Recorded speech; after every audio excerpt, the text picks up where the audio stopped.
Hi there, my name is Nathan Rewalt. I'm here today to talk about suicidal depression in students. This is something that's very close to me because I'm someone who's struggled with suicidal depression for most of my life, and I really just want to see a change in people, and I want to help people. I want to see suicide rates go down, especially in students. So my story, I have been diagnosed with depression since I was about 10 years old. Um, in my initial depression, I had a lack of friends. I only had a couple friends growing up. I never really had close friends until high school. And the few friends that I had weren't very supportive of me or anything like that, and vice versa. We didn't really talk much to each other. We just kind of made jokes with each other. When I was in middle school, my one of my only friends was also suicidal and almost fell victim to it. And it's just really hard to kind of go through stuff like this when your friend is also going through the same thing. There's almost no support. Um, when I first started having suicidal thoughts, I was in fifth grade. I remember driving home on the highway with my mom and just wanting to. I rolled down the window, wanting to throw myself out the window. It, it's hard to describe, to put into words what I was feeling, but I was scared and I just wanted to run away. And I thought that was the only way how I wanted to hide from my problems. And at first, everyone around me thought I was looking for attention. They thought I didn't care, that I actually didn't want to commit suicide, but they thought I was looking for attention. The biggest part of my life was in middle school when when I was initially extremely suicidal. This was the closest I got to committing suicide. Um, I got constant negativity from others. When I was in eighth grade, there was only 10 of us in my class, so it's hard to find social groups or cliques to fit in with. So I was bullied a lot because I didn't like the same things as other people. And whenever I made a suicidal comment, everyone judged me, saying things like, "Why are you so suicidal?" or "He's just looking for attention." And even though I said all these suicidal things constantly, and I was even hospitalized uh, for a night once, but none of the students or teachers would help me at all. None of the teachers ever talked to me, asking me why I felt this way. None of the students ever tried to help me. So that just increased my wanting to commit suicide even more.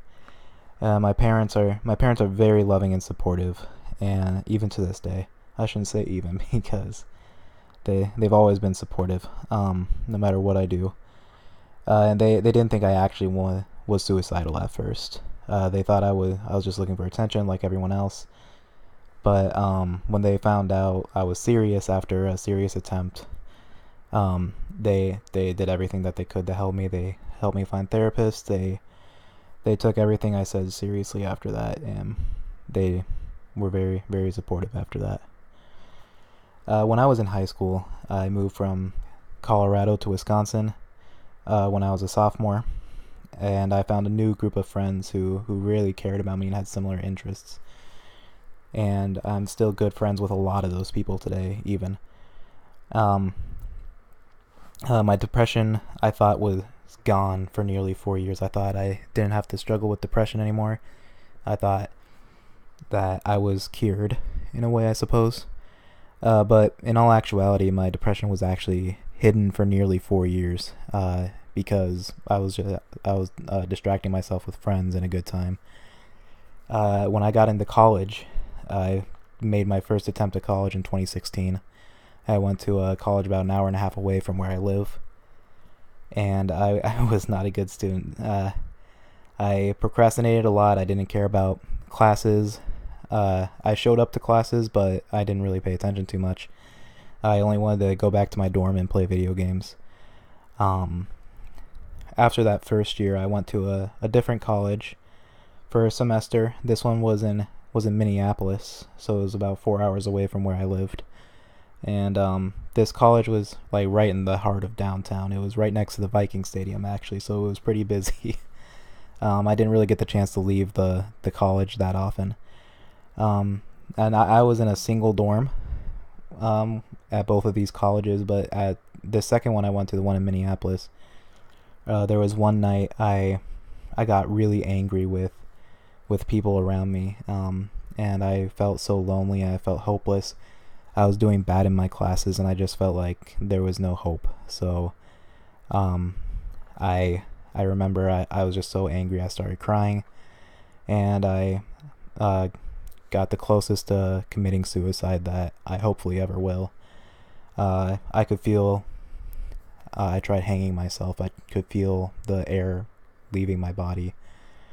Um, Sorry. But this last note on this slide though, I was saved by my friends and my family supporting me. Um, Earlier that night, before I attempted suicide, I was just watching videos on my laptop and I got the weird feeling like something bad was gonna happen. So I took the Advil that I had in my room and I gave it to my friends that were in the dorm next to me, and that actually saved my life. And I definitely wouldn't be around here today if I didn't think about giving that bottle of Advil to my friends. And my parents, once again, constantly supporting me, praying for me. We are religious, but and I believe that played a huge factor in that too. So the facts now: suicide is the 10th leading cause of death in America, and if that's the 10th leading cause, it's something we need to seriously consider talking about, because statistics say that there's 123 people that commit suicide daily. And that's way too many people to. If more than 100 people died from something daily, we need to take a serious look at it. So because there's 123 people dying daily, that's about one suicide every 12 minutes.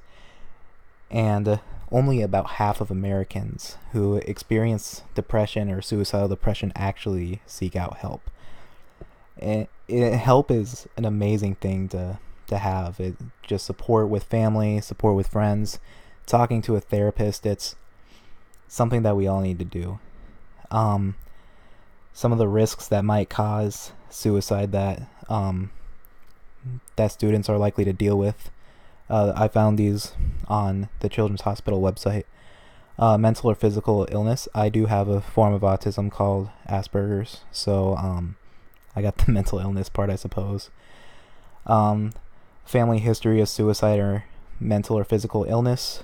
Don't have that, but other people do. Physical or sexual abuse, loss of a loved one, aggressive behavior or poor coping skills. I don't have great coping skills. I tend to over exaggerate everything. Like someone could cut me off on the road, and I'm like, well, it's all over. I'm just gonna go drive off the road now.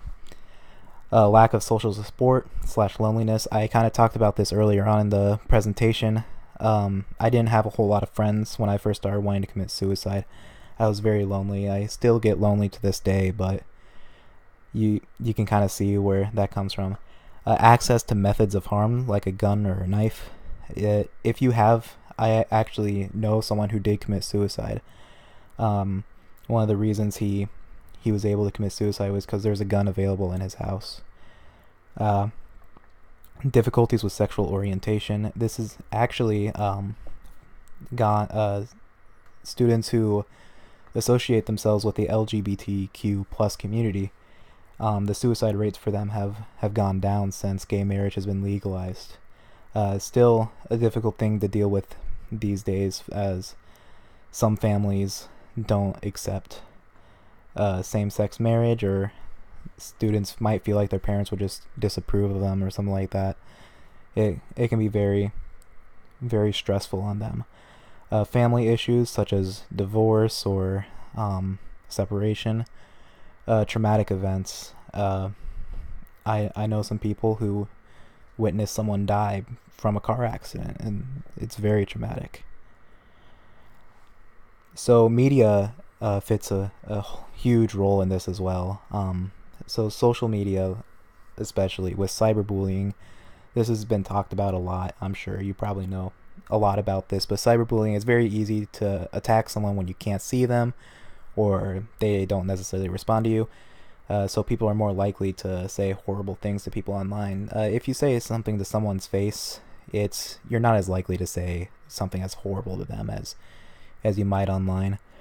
And these days, it's really easy to spread rumors or secrets with people, and you can't take them back once they're on the internet, whether you posted it or not, or someone else.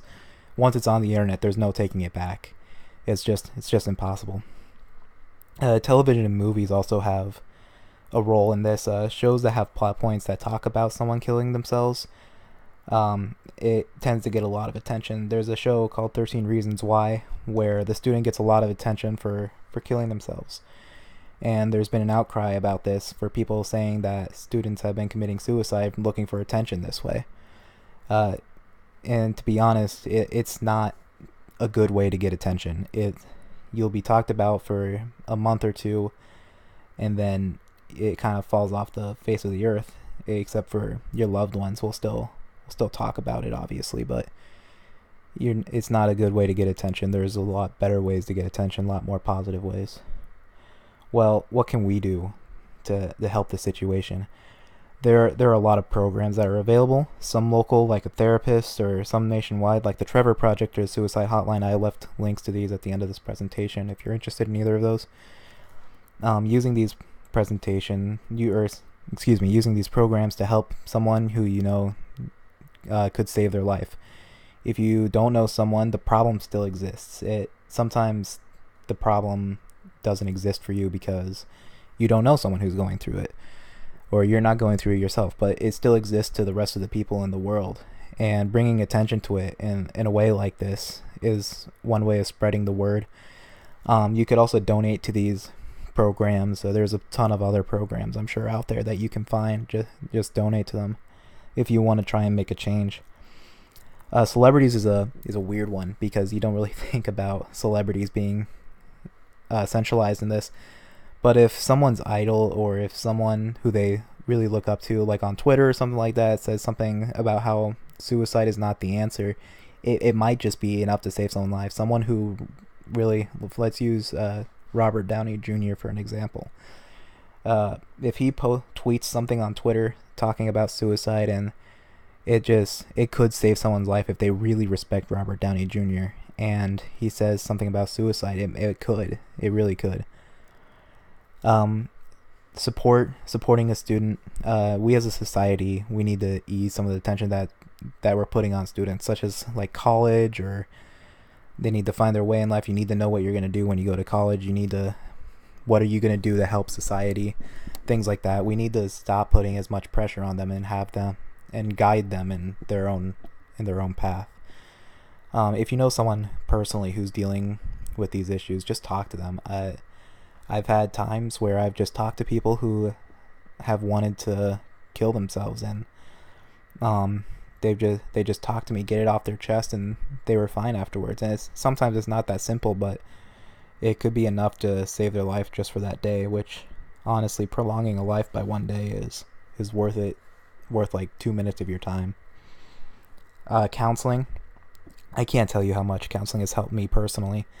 I've talked to a therapist, and they just listening to me and giving me professional help is a huge benefit for me. I kind of talked a little bit about how I saved someone's life before. There was a student I know who he suffered the loss of his best friend, and his brother died not too long before he got killed by some gang members, I believe. And he just felt horrible, and he approached me and he talked to me about it, and I listened to him, and I told him that he's loved, and I supported him. He's still alive to this day. He just graduated high school, actually, and he's living a really good life right now. I use my past experience with suicidal depression to connect with students who go through this stuff, because I have that past experience. I know how it feels to want to kill yourself. I know the thought process that goes through your head, and I also know some of the tactics that worked on me that I can use on other people to help save their lives. And sometimes that's just what you need, is being inside the head of someone who wants to kill themselves. Some people will just never understand that, and that's okay. That's honestly good if you don't understand that, because you don't want to kill yourself. But just having a better idea of how to support these students is monumental in saving lives. We need to get involved as a community. We need to help these students who are dealing with these issues. There are a lot of local suicide prevention training. I live in a very small town, and if there's one in my town, there's probably one in a lot of other towns. And they're usually free, I believe. So, just go to a suicide prevention training.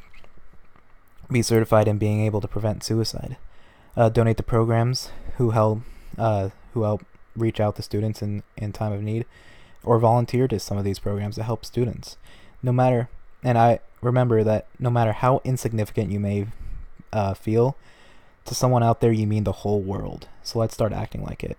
I know personally I didn't feel like I was making an impact on anyone's life until this student approached me saying that that I was the one he wanted to talk to about all this, and I was able to save his life.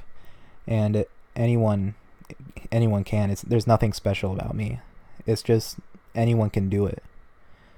If you want to find out more, there's all these different links in here.